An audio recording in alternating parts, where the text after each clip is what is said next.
Buenas tardes a todos.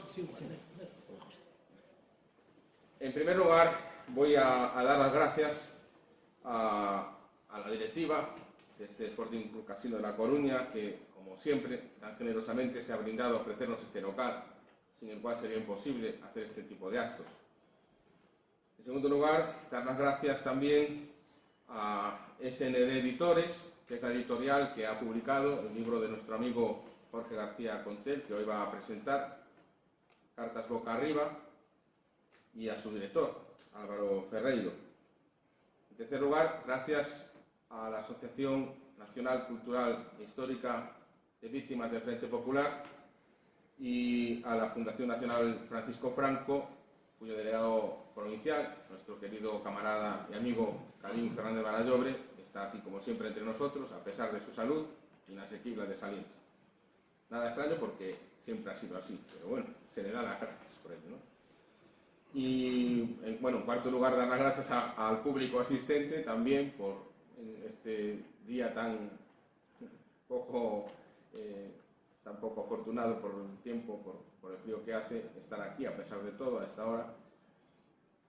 También agradezco a los que hayan comprado o vayan a comprar el libro de Jorge, que saben que está en una mesa ahí a disposición de todo el público, y que yo recomiendo vivamente porque es, desde luego, lo mejor que yo he leído, y he leído unas cuantas cosas sobre la Segunda República, y desde luego la mejor síntesis que yo he leído jamás sobre todas las irregularidades y todas las ilegalidades y todos los crímenes que de una manera u otra la Segunda República Española cometió a lo largo de los años de su existencia. Creo que es una síntesis maravillosa, y si alguien realmente quiere profundizar en ese tema, que no pierda la ocasión de comprar el libro ahora, que se lo dedicará al final el autor.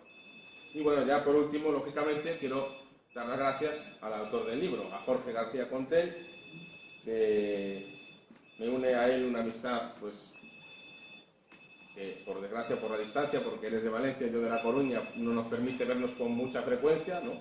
Aunque la última vez que nos vimos fue la Navidad pasada, pero que desde hace ya décadas pues hemos sido compañeros de trincheras y de batallas varias, siempre al servicio de España, eso sí. Jorge García Contel Muñoz es licenciado en Derecho, letrado del Ilustre Colegio de Abogados de Valencia, máster en Derecho Constitucional por la Universidad de Valencia y graduado en Ciencia Política y de la Administración por la UNED. Colabora habitualmente en las páginas de diversas publicaciones periódicas, tanto en formato tradicional como digital, entre ellas Galerna, de la Asociación Cultural Alfonso I, el portal en Internet Postmodernia, el Centro de Estudios homónimo cordobés, la revista de pensamiento La Emboscadura, de cuyo consejo de redacción forma parte. Ha escrito también en la revista de Filosofía y Metapolítica Nihil Obstat y en la revista de Derecho Político editada por la UNED. En 2017 vio a la luz una antología de sus artículos de opinión publicados en prensa bajo el título de Textos imprudentes, en los que se abordan diferentes temáticas. En 2019 publicó otro libro titulado Democracia cronometrada. Y bueno, ahora mismo, desde hace unos meses, ha sacado a la luz este otro texto, Cartas Boca Arriba, la subversión de la democracia entre 1931 y 1936, que, como ya he dicho antes, es un resumen y una síntesis, para mí, perfecta, de esa deriva totalitaria y criminal de la Segunda República, que además nos recuerda muchísimo al tiempo presente, a la situación actual de España, porque también hoy, como en los años 30, la misma izquierda, incluso el mismo partido, o los mismos partidos con las mismas siglas, Esquerra Republicana de Cataluña, Partido Socialista Obrero Español, están emprendiendo, ya lo llevan haciendo desde hace mucho tiempo, pero cada vez a marchas más rápidas, un camino de deriva también hacia una situación totalitaria que posiblemente acabará siendo, si Dios no lo remedia, en algún aspecto criminal, y que por eso este libro, a pesar de que es un libro de derecho y un libro sobre una cuestión histórica, cobra una actualidad rabiosa ahora mismo por el paralelismo entre las situaciones que se daban entonces y la situación que se da ahora. Y nada más, como lo que queremos todos es oír a nuestro querido amigo Jorge García Contel. Le paso a él la palabra para que nos deleite con su presentación.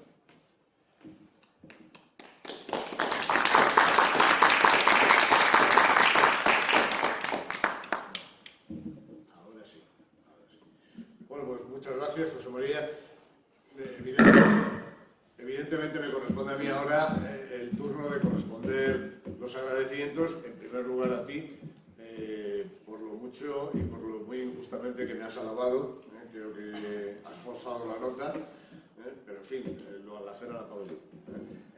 Y evidentemente debo también agradecer a los organizadores del acto y al casino que nos acogen, y me van a permitir ustedes que incluya también entre mis agradecimientos al presidente del gobierno, don Pedro Sánchez. ¿Por qué digo esto? Ustedes es posible que se lo planteen, o tal vez estén pensando ya en salir despavoridos de la sala. Pues lo digo por una sencilla razón, porque este libro no se habría escrito sin la colaboración de don Pedro Sánchez. Es decir, no se habría escrito si don Pedro Sánchez no hubiera decidido proseguir una línea,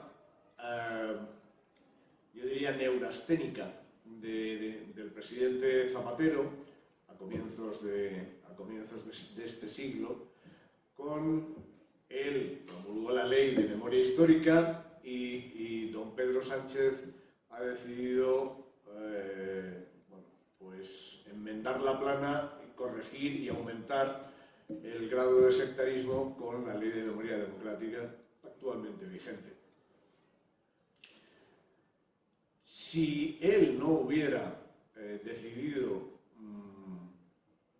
promulgar esta ley, pues ya digo, probablemente no habría tenido sentido publicar el libro, y yo desde luego no lo habría hecho. Pero cuando la ley todavía estaba en fase de proposición de ley, luego se convirtió en proyecto de ley. Es decir, en un primer momento el Grupo Parlamentario Socialista registró en el Congreso, en el registro de entrada del Congreso, la iniciativa como proposición de ley de memoria democrática. Luego la retiraron, se encargó personalmente de reelaborar el texto Carmen Calvo, la ilustre, en aquella época, vicepresidenta del gobierno, y después de retocarla, pues ya con forma de proyecto de ley, la volvió a remitir a las Cortes. Yo entonces tuve acceso al borrador de ese proyecto de ley, y fue tal el grado de indignación que me acometió que dije, bueno, pues en mi mano poco puedo hacer, poco está en mi mano por remediar esta situación. Yo no tengo 150 diputados que me sigan, ni uno tampoco. Pero bueno, ¿de qué entiendo yo en esta vida? Pues un poquito entiendo de leyes y algo he leído de historia. Entonces, bueno, voy a permitir la licencia de inventarte la plana, José María, cuando has dicho que esto es un libro de leyes. Vamos a ver, no es un libro de leyes. Esto no es un libro de derecho, no es un manual, no es una monografía jurídica, no lo es en absoluto. Tampoco es un manual de historia. Yo no soy historiador. Entonces, sería una osadía incalificable por mi parte pretender escribir un libro de historia sin ser historiador. Soy politólogo, pero ¿es un libro de ciencia política? Pues no, tampoco lo es. No obstante, tiene unas dosis de todo lo anterior. Ciertamente tiene contenido jurídico y de eso va el libro, ahora intentaré explicarlo. Tiene algo de historia porque está ambientado en un periodo histórico determinado, concreto y referido a un régimen político entonces vigente, la Segunda República, desde el año 31 hasta el año 36. Y desde luego tiene también de ciencia política. Pero bueno, ya digo, no es un libro especializado en ninguna de estas materias, aunque algo de todo ello contiene. Es como un buen helado tutti frutti, y creo que, bueno, si no lo digo yo, ¿quién lo va a decir? Creo que el helado me ha quedado, bueno, bastante bien, bastante bien. Vamos a entrar en materia. El proyecto de ley de memoria democrática, que yo en su día leí y que provocó mi indignación, la suscitó, la provocó por una sencilla razón, porque bueno, no hace falta más que leerlo con un poco de calma para darse cuenta de que en realidad es un intento maniqueo, ¿no?, de instrumentalizar la lucha, la crispación social, generarla e instrumentalizarla en beneficio propio. Es decir, es dividir a los españoles entre los buenos y los malos, erigirse uno mismo como capitán de los buenos y, por tanto, ser el protagonista de la película. Por cierto, no le va mal, ¿no?, con el invento este. Hay que reconocerle al menos el mérito de un magnífico, un óptimo manipulador social. ¿Qué exactamente es lo que pretende la ley? Bueno, pues no hay más que acudir a su texto articulado o al principio a su introducción de motivos. Vamos a ver, dale estos. Esto, si lo pongo en marcha, me podré poner de pie. A ver. Se enciende. Se enciende. Hola, hola. No sé. Sí, dale fuerte. Hola. Perdón. Bueno, sí, mejor. Es que yo me desenvuelvo. Oye, qué potencia tiene este micro, qué barbaridad. Me desenvuelvo mejor de pie y además así, si tengo que leer la diapositiva, pues me resulta mucho más cómodo. Las leyes suelen tener una exposición de motivos, ¿no?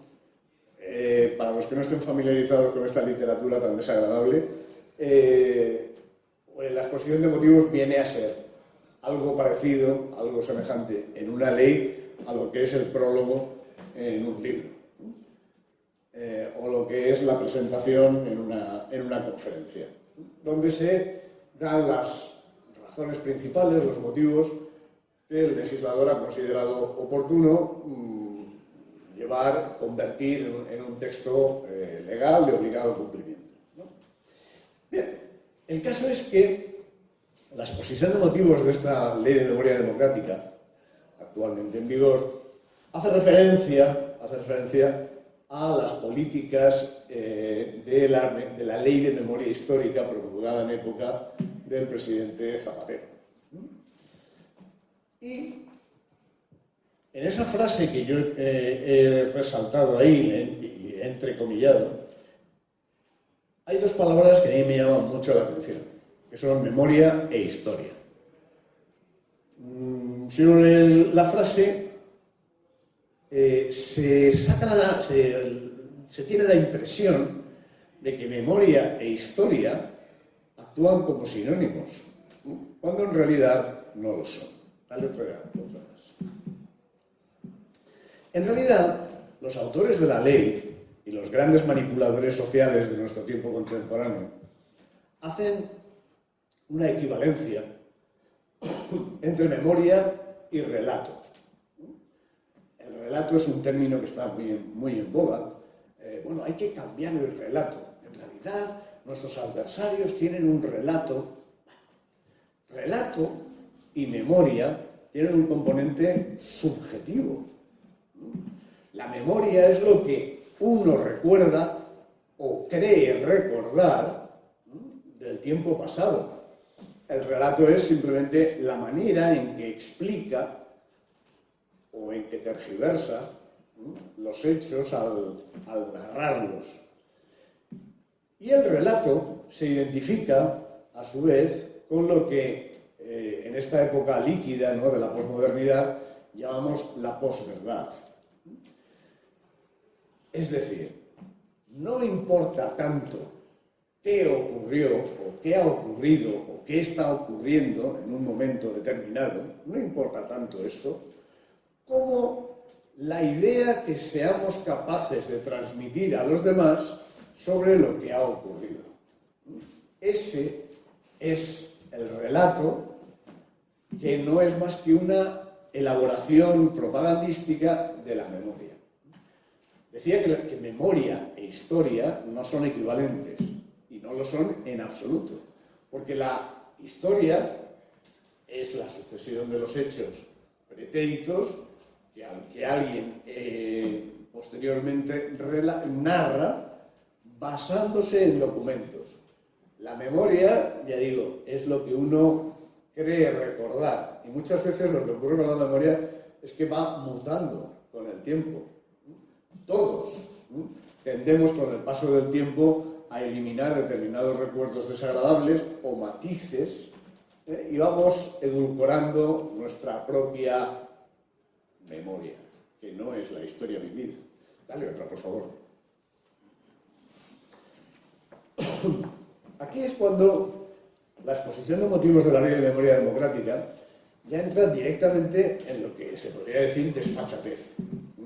Desfachatez por la sencilla razón de que lo dicen abiertamente. El despliegue de la memoria, es especialmente importante en la constitución de identidades individuales y colectivas. Es decir, lo que se constituye, vamos a ver si analizamos las palabras que con mucha desfachatez introdujo el legislador, lo que se constituye es porque no existe. Es decir, esas identidades individuales y colectivas, esas filias, esas fobias, ese relato que no existe, lo vamos a crear con esta ley y con todo lo que esta ley traerá aparejado. Entre otras cosas, planes de estudio, para que las nuevas generaciones estudien nuestro relato, no la historia, sino nuestro relato. Esto es lo que con todas las letras y con gran desfachatez dice la exposición de motivos de la Ley de Memoria Democrática. Sigue, por favor. Dale otra más. La alusión al flautista de Amelín era por los planes de estudio, que por cierto aparece mencionado expresamente. No es que yo esté calculando malas intenciones a los redactores de la ley, no, es que la ley hace una mención expresa a que los planes de estudio de la enseñanza secundaria obligatoria y bachillerato deberán contener referencias explícitas a la memoria democrática. Lo dice expresamente. Ahí se nos queda cortado. Bueno, bien, vamos a ver. Lo que dice la Ley de Memoria Democrática, a la hora de dividir a los españoles entre buenos y malos, es: los buenos son los herederos políticos de un oasis de libertad y tolerancia que fue la Segunda República, los malos, los demás. Y habla del momento de la Segunda República, del régimen de la Segunda República, como un momento esperanzador para el conjunto de nuestra sociedad. Esto no es que lo diga yo, son todo frases entresacadas literalmente de la Ley de Memoria Democrática. Fue un momento de conquista de derechos, las libertades, la democracia, y fue un hito de nuestra historia democrática que fue interrumpida por un golpe de Estado para alejar a nuestro país de un proceso inclusivo, tolerante, de igualdad, justicia social y solidaridad. Es que ya digo, como son frases textuales, no quería inventarme nada, quería decirla tal y como son. Bueno, pues en estos términos se refiere la Ley de Memoria Democrática a un momento histórico que define como un hito de nuestra historia democrática y lo adorna con todas estas bondades y virtudes. Ya digo, cuando yo leía aquella proposición de ley, bueno, me subió la bilirrubina y decidí que algo había que hacer. Lo primero que había que hacer era documentarse. Y entonces empecé a pensar que esto era bastante sencillo. Se trataba de contrastar las afirmaciones que contiene la Ley de Memoria Democrática con datos, con hechos. No con memorias, sino con datos y con hechos.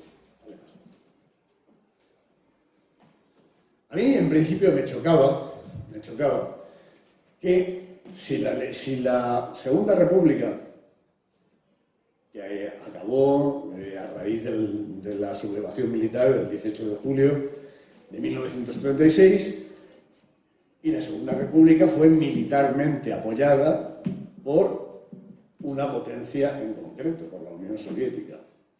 Me chocaba que la Unión Soviética, que era dirigida en aquel entonces por un tipo francamente inteligente, francamente astuto, francamente un gran dirigente, otra cosa en sus ideas, pero en fin, como dirigente y como estadista, fuera de toda duda, como es José Stalin, bueno, pues me parecía extraño que José Stalin apoyara un régimen que se caracterizaba por la conquista de derechos, las libertades y la democracia, nada menos.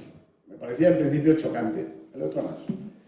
Es que además, hagamos memoria a las frases que yo acababa de entresacar. Es que yo no sé si alguno de los presentes considera coherente en un estadista de gran valía y de notable inteligencia como José Stalin y de muy pocas virtudes democráticas, apoyar un régimen que fuese un hito de la historia democrática. Me parecía poco inteligente por parte de este hombre.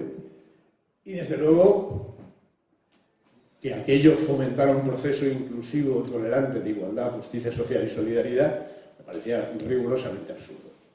Aquí había algo que no encajaba. Bueno, entonces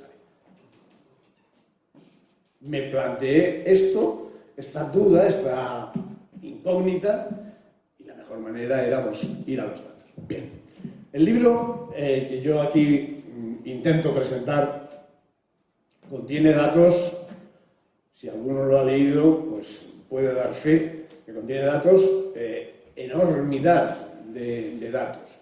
Cada afirmación que yo hago, cada hecho al que me refiero, lo referencio o bien con citas historiográficas o bien con citas hemerográficas. El libro está lleno de referencias a la prensa diaria de la época. Tanto la prensa como las referencias historiográficas son de todas las tendencias.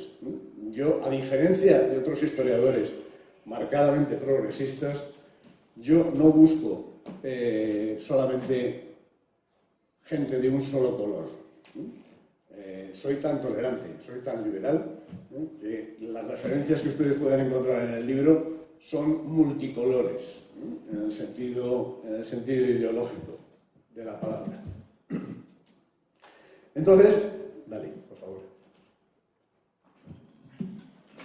Me planteo en este momento, decir, bueno, vamos a ver, si la República, la Segunda República Española, fue un oasis de libertad, un Estado de Derecho, un paraíso de tolerancia, etc., vamos a tener, en primer lugar, claros los conceptos para saber de qué estamos hablando y luego compararemos los conceptos teóricos con la realidad, con algunos datos de la realidad. En el libro encontrarán muchísimos más.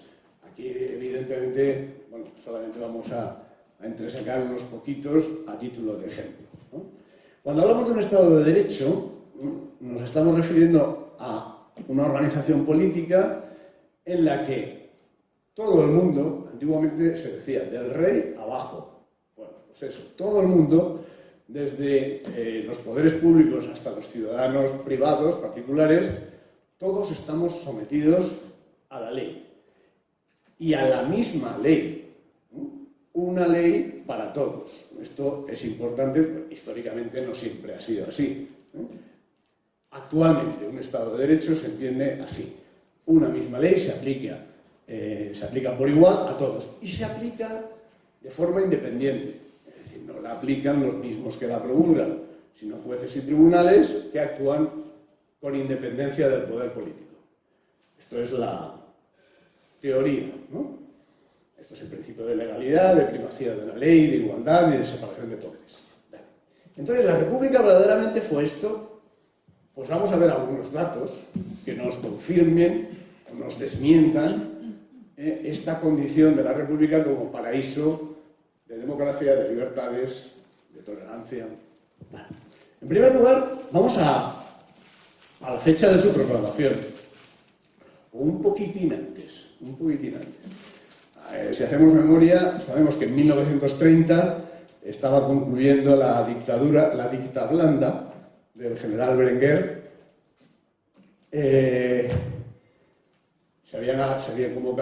estaban convocadas unas elecciones que iban a celebrarse en el año 31 y en septiembre del año 30 se reúne en San Sebastián, se celebra una reunión de representantes de distintos partidos políticos, de izquierda, republicanos, también hay representación sindicalista y de partidos nacionalistas catalanes. Y lo que sale de la reunión es el compromiso de todos ellos para no esperar a ese proceso de transición que desde el gobierno se quiere acometer, sino ir directamente a derribar la monarquía y a proclamar la república. Pero derribar la monarquía y proclamar la república no por vías democráticas, no. Estos partidos, todos ellos, por supuesto, se arrogaban el culmen de sus convicciones democráticas. El procedimiento que eligen es la sublevación armada. Y, de hecho, la llevan a cabo chapuceramente, es cierto, ¿no? Pero en diciembre del año 30, en Jaca, se produce una sublevación militar encabezada por 2 capitanes de infantería, muy chapucera, muy desastrosa, provoca unos cuantos muertos, sobre todo en enfrentamientos con la Guardia Civil de Jaca, pero ese era el procedimiento que el Comité Revolucionario se intitulaban así. Había elegido para proclamar la República, para traer las libertades. El procedimiento que habían elegido era el de la sublevación armada. Fracasan. Bueno, en el año 31, todos lo sabemos y a todos se nos ha dicho que a nuestros hijos en los colegios se les dice y se les repite y se les reitera. La República vino en abril del 31 porque se habían celebrado elecciones y la ganaron los republicanos. Mentira. Esto no fue así. Primero, las elecciones, como todos sabemos, creo, los que estamos aquí presentes, eran unas elecciones municipales. De unas elecciones municipales, en puridad democrática, nunca puede derivarse un cambio de régimen. Se producirá un cambio de concejales, de alcaldes, de los consistorios, pero un cambio de régimen, a cuento de que, y de hecho, ¿por qué se produce a todo esto? Las elecciones no las ganaron los republicanos, las ganaron en las capitales de provincia, eso es cierto. Pero el número de concejales monárquicos que salieron elegidos en aquellas elecciones fue muy superior al de concejales republicanos en el total nacional. Y en cualquier caso, ya digo, después de celebradas las elecciones, que se celebraron el día 12 de abril del 31, ¿qué pasa para que el 14 el rey salga de España, el rey Alfonso XIII? Pasa sencillamente que el Comité Revolucionario adopta una táctica revolucionaria, pero en cualquier caso no democrática.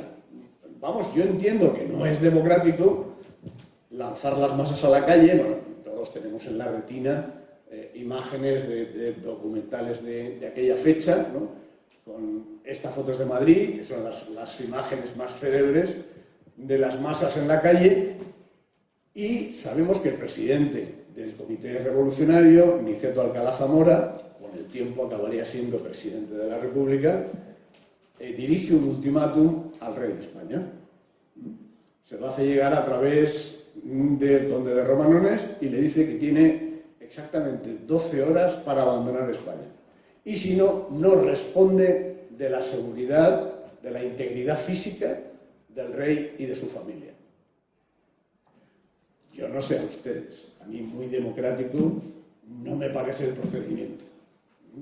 Uno podrá ser monárquico, republicano o medio pensionista. Esto es otra cosa, esto no tiene nada que ver. Simplemente el procedimiento que aquellos republicanos en aquella fecha concreta eligieron para derribar el régimen monárquico, pues democrático no fue. Es más, si me permiten un paralelismo histórico, a mí no me parece muy aventurado hacer una comparación entre este 14 de abril de 1931 y el 28 de octubre de 1922 en Roma. Saben que el 28 de octubre de 1922 llega a Roma la célebre marcha sobre Roma, encabezada por Benito Mussolini. ¿Qué fue aquello? Pues aquello fue algo parecidísimo.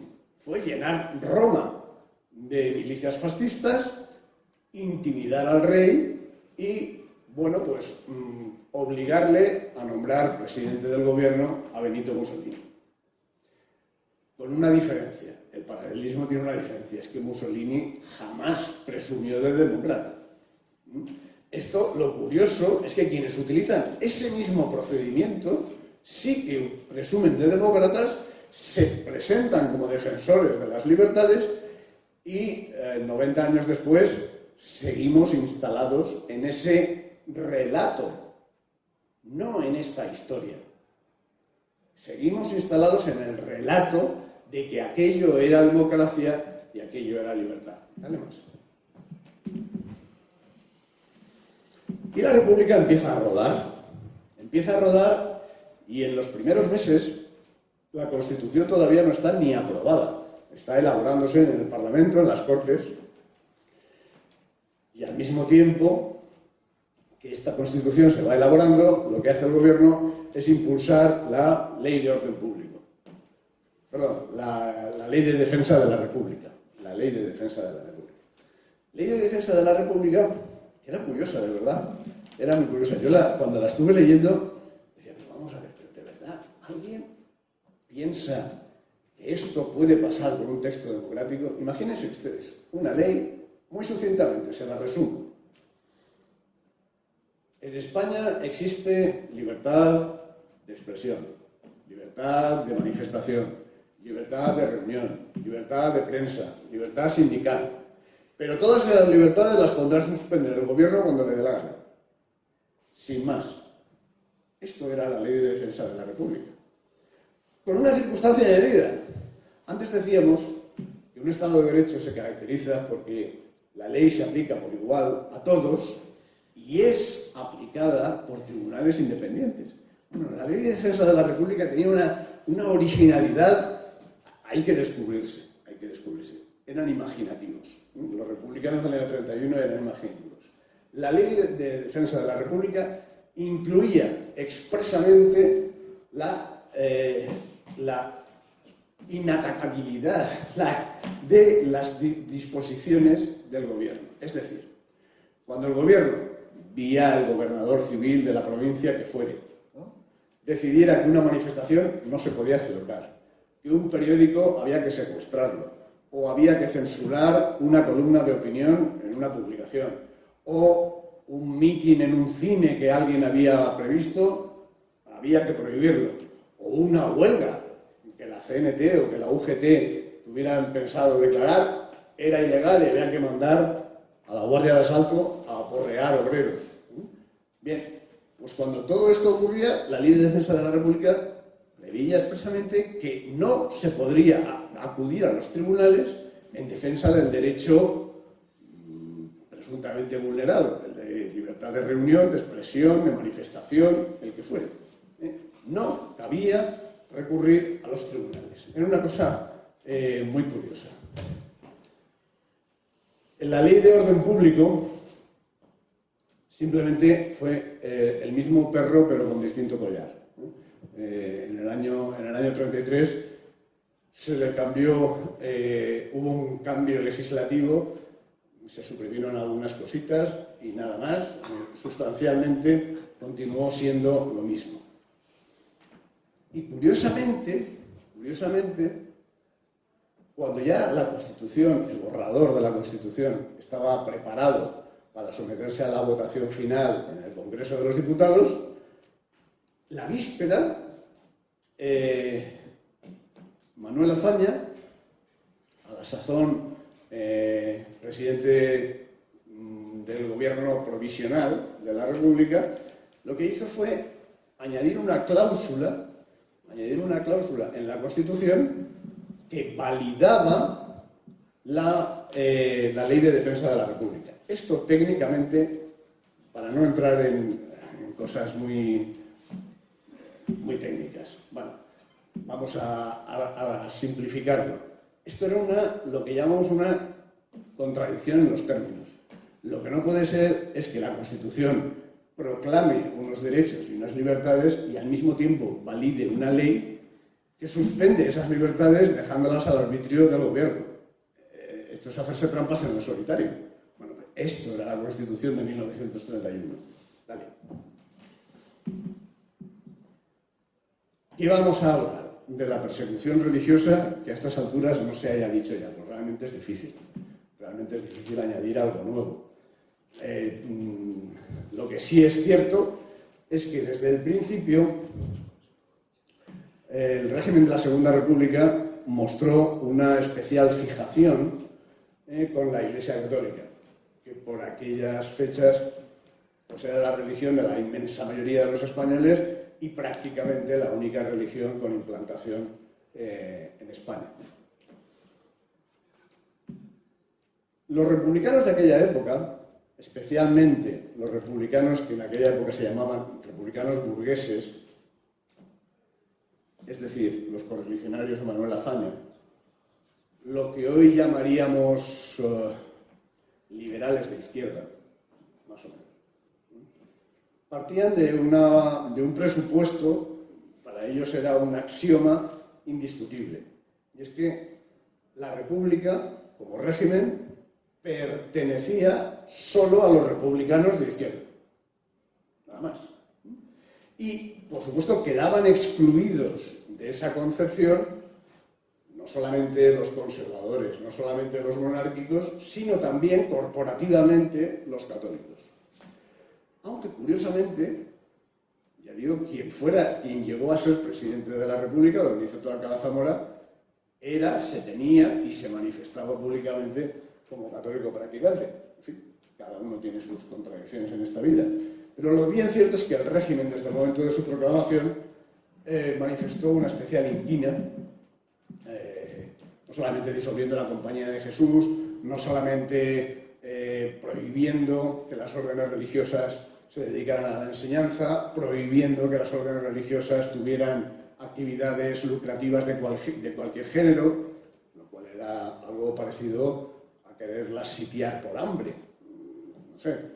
Pero bueno, no solamente por esto, sino porque el régimen, recordamos, se instaura en abril, el 14 de abril, y en mayo empiezan en Madrid y se extienden por media España una auténtica ola de quema de conventos. La quema de conventos en toda España, conventos, parroquias, edificios religiosos, centros de enseñanza religiosa, etc. Todo aquello que tuviera relación con la Iglesia, inmuebles relacionados con la Iglesia. La quema de conventos tiene dos elementos en común en toda España, en todas y cada una de las localidades donde se registró el fenómeno. Una, aparentemente era promovido por elementos incontrolados. Era difícil identificar a quién había desencadenado esta ola de piromanía. No había unos responsables claramente identificables. Y dos, en ningún sitio de España las fuerzas de orden público hicieron nada por impedir el vandalismo. Y a fin de cuentas, prescindiendo de consideraciones religiosas, es un atentado contra la propiedad privada. Destruir bienes ajenos. Esto, en fin, cualquier Estado de Derecho que se precie protege los bienes de sus ciudadanos, sin más, con independencia de a qué se dediquen los ciudadanos o qué convicciones morales, religiosas o políticas puedan tener. Bien, pues estas son las dos características que reúnen la quema de conventos que un mes después de la proclamación de la República se desata en media España. Los elementos que la llevan a cabo permanecen desconocidos, aparentemente son de origen misterioso, también es verdad que no se hizo ningún esfuerzo por localizarlos ni por identificarlos. Y desde luego recibieron órdenes expresas las fuerzas de orden público, la Guardia de Asalto, la Guardia Civil, por no participar, muchas gracias, por no participar, no tomar parte en los disturbios, es decir, no impedirlos, no molestar a los pirómanos. Simplemente lo que se hizo fue, en la fotografía no sé si se aprecia, hay una multitud, esta es la Compañía de Jesús en Madrid, la Casa Profesa, y hay una multitud, y lo que separa a la multitud, al edificio de la multitud es una fila de Guardia Civil a caballo, que no es que estén protegiendo el edificio, lo que están haciendo es que puedan trabajar los bomberos si acaso, que están trabajando detrás. Vamos. Esto es muy curioso. Esto es muy curioso. Y tiene relación con la independencia judicial, que es un atributo inexcusable de cualquier Estado de Derecho. Las Cortes decidieron crear una comisión para investigar las responsabilidades de la monarquía durante la dictadura del general Primo de Rivera. Hasta ahí, nada que reprochar. En los parlamentos de aquella época y en los de nuestra época también, cuando los parlamentarios creen oportuno, crean una comisión para que investigue determinados hechos, determinadas circunstancias, la trama Gürtel o lo que sea. Bueno, pues se reúnen, citan a testigos que puedan informar a los diputados de los hechos investigados. Bueno, hasta ahí todo muy bien. Puede incluso ocurrir que de las declaraciones de quienes testifican ante la comisión de investigación puedan deducirse responsabilidades penales para terceros. Entonces, los parlamentos, los de entonces, los de ahora, los de todos los países del mundo, bueno, pues trasladan esas investigaciones al juzgado para que, en su caso, prosigan las investigaciones y determinen las responsabilidades a las que haya lugar. Hasta ahí todo bien. Lo curioso de la Comisión de Responsabilidades que se creó en julio del 31 es que lo que en principio era una comisión parlamentaria, es decir, un grupo de diputados que se reúnen para investigar un tema determinado, para recabar información sobre un tema determinado. En agosto, como digo ahí, las Cortes deciden mutar la naturaleza de esa comisión y le atribuyen todas las atribuciones propias de jueces y tribunales, incluso ordenar la prisión preventiva de un investigado o el embargo cautelar de sus bienes. Quiero decir, imagínense ustedes una comisión parlamentaria en las Cortes de hoy en día, del Congreso de los Diputados actual, una comisión en la que tengan representación diputados del Partido Socialista, diputados de Sumar, Podemos, como se llamen ahora, diputados de Bildu, y se les den estas facultades. El embargo preventivo de bienes de personas investigadas. Diputados, estamos hablando de diputados, no de jueces. Estamos hablando de diputados a los que se les da el poder de un tribunal o de un juez. Evidentemente, esto no responde a los cánones de un Estado de Derecho en absoluto.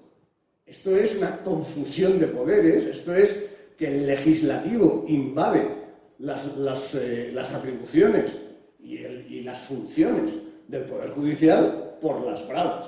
Y además, claro, ¿cómo lo hace? Pues lo hace autonombrándose. El legislativo decide que a partir de hoy, yo, además de ser legislador, soy juez. Así de fácil. En fin, yo no sé cómo lo verán ustedes. Yo, sinceramente, menos democrático, menos propio de un Estado donde rige el Estado de un Estado de Derecho y donde rige la separación de poderes, lo veo cualquier cosa, sinceramente. Otra. Esta fotografía que ven ustedes aquí no es ni de Auschwitz, ni de Treblinka, ni de Mauthausen, estos campos de concentración que todos hemos visto en multitud de películas norteamericanas, no. Esto es Alcalá de Henares. Y esto es una revista de la época que da cuenta del establecimiento, pues eso, de el primer campo de concentración. ¿A qué responde esto? Pues responde a otro producto legislativo, francamente, poco propio de un Estado de Derecho. Vamos a ver. Había un señor, catedrático de Derecho Penal, militante del Partido Socialista y muy influenciado por la corriente penalista de Viena, bueno, traduciéndolo al cristiano, un progre de la época, ¿vale? Que decide elaborar un concepto jurídico que hoy nos mesaríamos los cabellos si alguien lo propusiera, como es el de la peligrosidad predelictual. ¿Qué es la peligrosidad predelictual? Pues es un señor, es la condición que tiene un señor o una señora, pues cuyos cánones, cuyos patrones de vida no son los habituales, que vive normalmente al margen de la sociedad, con costumbres poco sanas, pero que no ha cometido ningún delito. O en todo caso, si lo ha cometido, no se ha demostrado su responsabilidad en un proceso penal. Es decir, no hay ninguna condena que pese sobre él. No obstante lo cual, el legislador considera que su modo de vida, estoy hablando de jugadores habituales, alcohólicos, gente aficionada a las malas compañías, a la mala vida, vamos a decirlo con todas las letras, gitanos, porque la ley se dirigía muy especialmente contra quienes no tuvieran un domicilio fijo, contra quienes se dedicaran a la trata y comercio ambulante, es decir, actividades que en aquella época sobre todo eran muy propias de gitanos. Entonces, la ley lo que hacía era decir, bueno, estas personas que no han cometido un delito, o al menos yo no he conseguido demostrar que hayan cometido ningún delito, da igual, son peligrosos y los vamos a meter en un campo de concentración. Y los metemos, y los metieron, y los metieron. Cuando ustedes oigan alguna vez esto que yo he oído tantas veces y que a mí ya hasta me despierta sonrisas. No, es que la ley de peligrosidad social era una ley franquista. No, la ley de peligrosidad social no era una ley franquista. Era un invento de la Segunda República. Era un invento de la Segunda República. Lo que pasa es que lo que nunca se llegó a hacer en el franquismo es lo que sí hizo la República. Y es esto, a personas inocentes que no habían cometido ningún delito, insisto, lo hubieran cometido o no, nadie lo había demostrado. Pues se les ponía un uniforme, se les hacía trabajar en régimen de trabajo forzado en un campo de concentración. Bueno, esto era la Segunda República. Seguimos.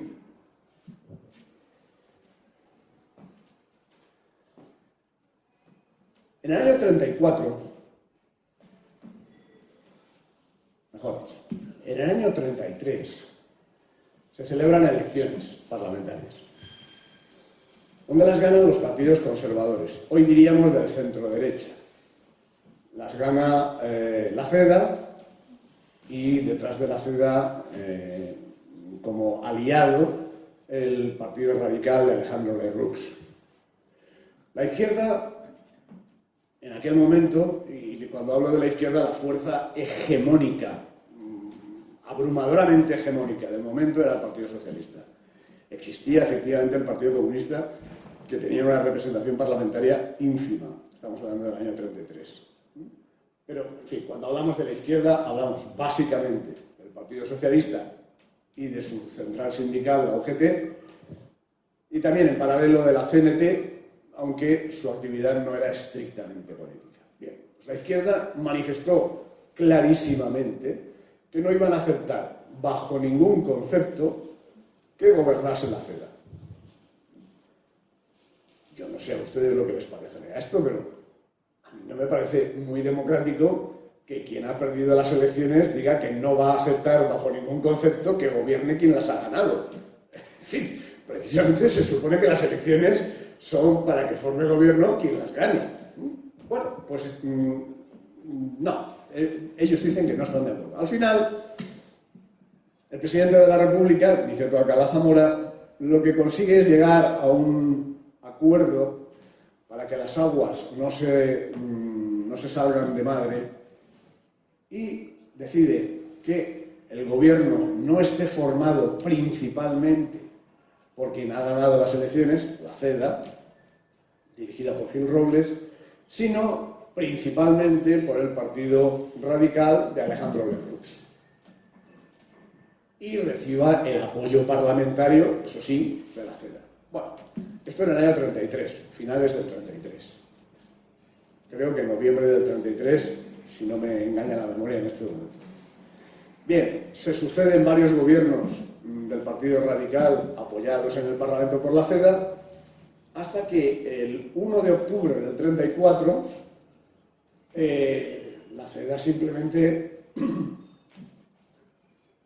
por boca de su portavoz Gil Robles, deciden que ha llegado el momento de hacer valer su posición parlamentaria de primer partido de la Cámara y exigen al presidente de la República, Niceto Alcalá Zamora, que les dé entrada en el gobierno. Efectivamente, eso ocurre. Entran 3 ministros de la CEDA. 3, solo 3.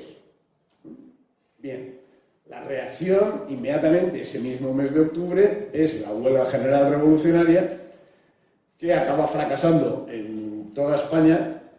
En Madrid dura menos de 24 horas, pero sí tiene consecuencias graves en Cataluña, bueno, en Barcelona, para ser exactos, y sobre todo en Asturias. También en Barcelona, en poco más de 24 horas, es sofocada la rebelión por el ejército. Rebelión, por cierto, encabeza Esquerra Republicana de Cataluña, un partido que supongo que a ustedes les resultará familiar y que, como verán, tiene también unos antecedentes familiares de poco pedigrí democrático. De poco pedigrí democrático, ya digo, exigir que no gobierne el partido que ha ganado las elecciones, y cuando forma gobierno en minoría el partido que ha ganado las elecciones deciden lanzarse a la calle con las armas, bueno, pues no parece muy democrático, o al menos a mí no me lo parece. Y en cualquier caso, lo que ocurre en Asturias sí que es gravísimo. La sublevación de la cuenca minera requiere llevar tropas, abundancia de tropas, incluso desplazar a la legión hasta Asturias para sofocar la rebelión. El balance es terrible. Hay 1.375 muertos, que se dice rápido, varios miles de heridos, 900 edificios destruidos, 66 voladuras en ferrocarriles, 31 en carreteras. La fotografía que ven corresponde al claustro de la Universidad de Oviedo. Porque es curioso, pero la izquierda, no digo la de hoy, líbreme Dios, la izquierda de 1934, además de manifestar un extraño modo de interpretar las normas de la democracia, muchísimas gracias. Además de manifestar una extraña interpretación de las reglas democráticas, también tenía una curiosa manera de defender la cultura, ¿no? Entre otras cosas, volar el edificio de la Universidad de Oviedo. Lo volaron, lógicamente, teniendo en cuenta que eran Asturias, pues dinamiteros de la cuenca minera. La biblioteca, que resultó destruida íntegramente, era de un valor incalculable. Tenía una colección de incunables y de libros hasta el siglo XVII, bueno, insustituibles. Bien, pues esta es la peculiar manera de entender las libertades de la izquierda en el año 34. Seguimos. Y estamos terminando. No sé cómo vamos de tiempo. ¿Llevamos una hora? O casi. Un poco menos porque tardamos. Vale. En cualquier caso, esta es la última diapositiva. Mi libro se detiene en el 17, en el 13 de julio de 1936. Lo que viene inmediatamente después, ya lo sabemos, es el comienzo de la Guerra Civil, Y yo entiendo que ya esto no forma parte de la República, porque cuando se produce el alzamiento de 1936, la República ya es un régimen muerto, acabado. Su historia verdadera ya ha terminado. Entonces, ahí termino yo mi narración. Mi contraste de los datos históricos con el relato de la memoria democrática actual. ¿Cómo termina la República? ¿Cómo muere definitivamente el régimen de la Segunda República? Pues de la peor manera posible. A ver, las comparaciones, los saltos cronológicos son a veces un poco arriesgados, pero como son ustedes, creo, un público benévolo conmigo, pues yo me voy a permitir el lujo de hacer un salto arriesgado. Imagínense ustedes que el diputado, no el jefe de la oposición, pero sí el jefe de uno de los partidos opositores importantes en España, el señor Abascal, un día está en su casa tranquilamente, ya con el pijama puesto para irse a la cama, y llegan a su casa agentes de la Guardia Civil y de la Policía Nacional, de uniforme, llegan con un uniforme del Estado, con armamento del Estado, en vehículos del Estado, es decir, en el vehículo de la Guardia Civil o en el vehículo de la Policía Nacional. De malas maneras lo sacan de su casa con engaños, le dicen que van a tomarle declaración.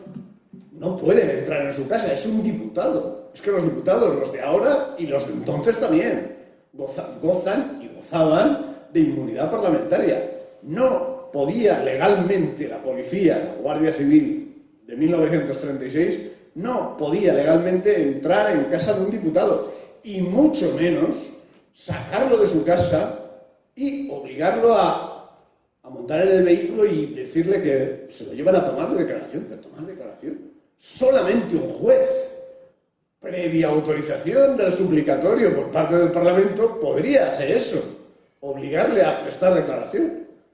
Bueno, pues no, el régimen de la República entendía las cosas de otra manera. Imagínense ustedes que la Guardia Civil o la Policía Nacional pues sacan al señor Abascal de su casa, lo montan en un vehículo oficial con el distintivo de la Guardia Civil, le sueltan 2 tiros y le abandonan su cadáver en medio de la calle. Imagínense ustedes qué diría la prensa extranjera de España. Es que yo creo que hasta la prensa más progresista del país más progresista se escandalizaría de semejante tropelía, de semejante atropello. Bueno, pues esta fue la manera en que la Segunda República terminó lamentablemente su lamentable vida, la lamentable vida de este régimen. Yo les he dado, hasta aquí, les he dado unas pinceladas muy someras, de algunos pocos detalles que extraigo de entre los que contiene el libro, sobre por qué considero indignante, y yo me considero indignado, me proclamo indignado permanente, por la ley de memoria democrática, por la manipulación, por la tergiversación que se hace de un régimen que fue verdaderamente cualquier cosa menos democrático.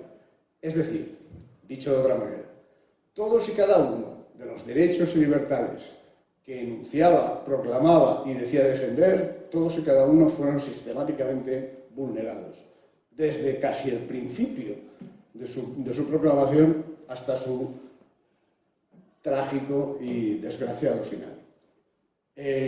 Por supuesto, yo lo que les invito es a que se lleven el libro, aquellos que no lo hayan leído ya, y les digo, no se llevan un libro. Sí, la forma es de libro, y tiene páginas y son de papel y es letra impresa, pero en realidad es munición. Es munición de grueso calibre. Porque sencillamente cuando recibimos el ataque, y seamos conscientes o no, estamos siendo atacados, y sobre todo están siendo atacadas las nuevas generaciones, con un relato embustero que pretende legitimar posturas políticas que en realidad deberían ser legitimadas en las urnas, solamente en las urnas. no mediante la manipulación de los planes de estudio, por ejemplo. Bien, pues cuando estamos siendo atacados de esta forma, bueno, pues yo lo que, en la medida de mis modestas posibilidades, intento es ofrecerles munición para repeler ese ataque. Sobre todo, hombre, ahora que llega el amigo invisible y los Reyes Magos y estas fechas tan entrañables, sobre todo, yo, no por ser el autor, sino, sinceramente, como amigo que quiero considerarme de todos ustedes, lo que les aconsejo es que a los más jóvenes de sus familias les pongan en sus manos este o cualesquiera otros libros semejantes con los que poder hacer frente a la agresión que hoy sufrimos. Y si tienen alguna pregunta y yo se las sé contestar, pues estaré encantado de hacerlo. Muchas gracias.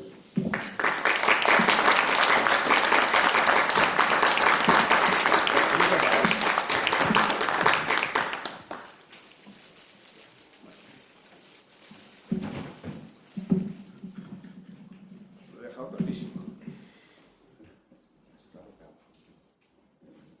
Pues, ¿no hay preguntas? Sí, hay una pregunta. Aquí viene. Bueno, en primer lugar, muchísimas gracias por su conferencia. A usted, a usted. De trabajo llegué un poquito tarde, pero creo que he podido captar todo el sentido de su conferencia. A mí me ponen los pelos de punta las similitudes con ciertos hechos actuales. ¿Cómo se enfrentó la sociedad de aquel entonces hacia a esa ruptura del Estado de Derecho? Porque como historiadores, la historia es la madre de la vida, de los clásicos, y nos enseña a no repetir errores. Entonces, vemos que se está rompiendo el Estado de Derecho actualmente. Vemos que se están dando pasos hacia esa ruptura y ese avance del legislativo sobre el judicial. ¿Cómo se defendía la sociedad en aquella época? Pues probablemente tan mal como se defiende la sociedad actual del ataque actual. A ver, vamos a ver. Esta tarde, cuando estaba yo en casa de José María, me entrevistaban por teléfono de una emisora de radio madrileña y me preguntaban algo parecido. Yo lo que decía es lo siguiente. Tenemos la culpa todos. Posiblemente los medios de comunicación tengan una culpa agravada. Pero es que nos hemos acostumbrado a cuando hablamos del Tribunal Supremo, del Tribunal Constitucional, aunque el Tribunal Constitucional no forme parte estricta del Poder Judicial, pero bueno, el Tribunal Supremo, Tribunal Constitucional o el Consejo General del Poder Judicial, nos hemos acostumbrado a con toda naturalidad hablar de jueces progresistas, jueces conservadores. Esto es una aberración de suyo. De suyo es una aberración. Esto es machacar el Estado de Derecho. Esto es machacar la independencia judicial. Y a que no nos defendemos ni nadie se indigna por esto. Bueno, pues en aquella época, pues prácticamente lo mismo. Prácticamente lo mismo. Hay una cosa, a mí me llama mucho la atención, cuando yo estaba redactando el libro, todas las referencias que hago de prensa, no es que él haya ido físicamente a buscarlas. Ustedes pueden desde su casa en internet entrar en la Biblioteca Nacional, en la web de la Biblioteca Nacional, y hay una sección que es la Hemeroteca Nacional. Ahí están digitalizados no toda la historia del periodismo español, pero una parte importantísima, sí. Y concretamente del periodo republicano, prácticamente todo está digitalizado. Es curiosísimo cuando uno va consultando en periódicos, se despliegan en formato PDF, ¿no? Periódicos en época republicana de izquierdas, es decir, por ejemplo, el primer bienio. Pues en ese primer bienio de izquierdas es curioso consultar periódicos de derechas, por ejemplo, el ABC, ¿no? Y uno se encuentra con que cuando sale el PDF de la página del periódico, aparece un rectángulo en blanco. y sencillamente que la censura se lo ha cargado. No sé exactamente el procedimiento cómo era, pero por lo visto deduzco, no lo tengo claro, pero deduzco que los periódicos debían imprimir algo así como una prueba, llevarla al gobierno civil, y en el gobierno civil lo revisaban y decidían, en aplicación de la Ley de Defensa de la República, de la que hemos estado hablando, y en el gobierno civil decidían qué se podía publicar y qué no. Es decir, hasta dónde el gobierno le daba la gana respetar la libertad de información y de prensa y hasta dónde no. Y eso, hoy día ustedes entran en la web de la Biblioteca Nacional, sección hemeroteca, y ahí se encontrarán que en el primer bienio los periódicos de derechas aparecen censurados, con cuadros en blanco, como si, literalmente, como si los hubieran recortado. Durante el bienio de derechas, en el que gobernó el partido, o intentó gobernar el Partido Radical con la CEDA, pues ocurre lo mismo, pero al contrario. Aparece el diario El Socialista y aparece con rectángulos en blanco. ¿Y qué pasaba entonces? Pues lo mismo que ahora, nada. Lamento ser así de crudo. Bueno, hasta el 18 de julio. Hasta el 18 de julio. Lo que ocurre es que efectivamente, yo entiendo, creo entender la pregunta de si nos estamos cargando el Estado de Derecho, ¿corremos el riesgo de cargarnos algo mucho más grave? Sinceramente creo que no, por una sencilla razón, porque en aquel momento la sociedad estaba muy polarizada en dos bandos que acabaron enfrentándose con las armas en la mano, pero es que había dos bandos. En la actualidad hay uno que tiene como arma el Boletín Oficial del Estado y otro que simplemente se limita a resignarse a su suerte. Entonces, dudo mucho que este periodo histórico acabe con las consecuencias sangrientas de aquel periodo histórico, pero que posiblemente acabemos rompiendo algo de difícil composición, pues es muy probable. ¿Y qué hacer? José María, esta pregunta no me has advertido que me la ibas a hacer. No, porque surge, pero hay que ver qué se puede hacer. Bueno, Claro, resistir, claro. vamos a ver. Yo personalmente, en primera persona, he hecho lo poquito que sé y que puedo hacer. Pues eso, proporcionarles a ustedes esta munición de grueso calibre para responder, al menos en el plano cultural, en el plano de las ideas, a un ataque que también se ha iniciado en el plano contracultural, ¿no? ¿Y qué puede hacer el ciudadano en general? Yo no lo sé.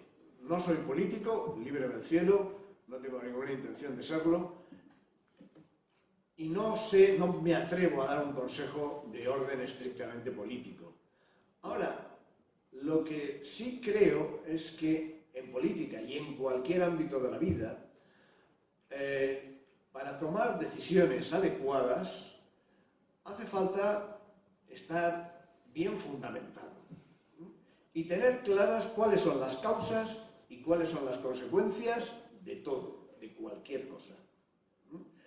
Si el estudiante no estudia y le suspenden, que no le eche la culpa al profesor porque le tiene manía. No, la causa del suspenso es no haber estudiado y la consecuencia de no haber estudiado es el suspenso, simplemente.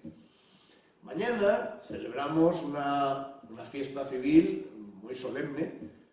De hecho, es fiesta, es un día no laborable, y celebramos la promulgación de la Constitución de 1978.